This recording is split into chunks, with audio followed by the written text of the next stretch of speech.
Our next presentation is Lucy's poem. এই Lucy's poem সিরিজের the first poem যেটা হচ্ছে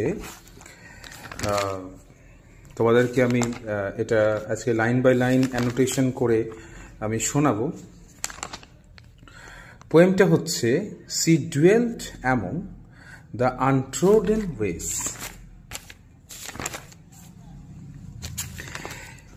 First line, she dwelt among the untrodden ways, beside the spring of Dove, a maid whom there were none to praise and very few to love.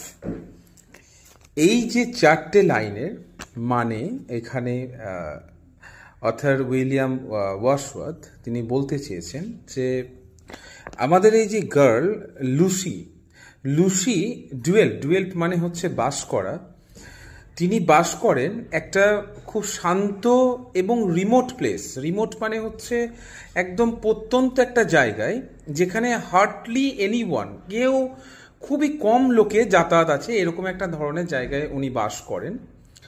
তো she lived near the spring of river Duff, এখানে তিনি বাস করেন, মানে তার actual the লোকেশনটা বলা হয়েছে যে তিনি রিভার ডাফ অর্থাৎ ডাফ নদীর কাছে একটা জলাধার আছে অর্থাৎ স্প্রিং, যেটা ওয়াটার বডি মানে ঝর্ণা, হ্যাঁ, সেখানে বাস করে।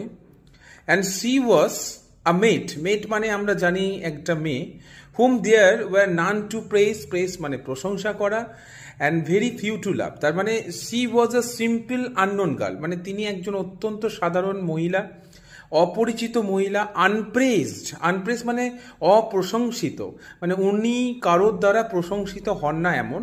And unloved by many, perhaps unnoticed by society, তার মানে হয়তো মেবি লুসি এমন একটা জায়গায় বাস করে মানে আউট অফ দ্য সোসাইটি, মানে সোসাইটির বাইরে, যেখানে তাকে ভালোবাসার মতো বা নার্চার করার মতো কেউ নেই, এরকম একটা আননোন গার্ল। এই যে ফার্স্ট চারটে লাইনের মধ্যে দিয়ে এটা বলতে চেয়েছে।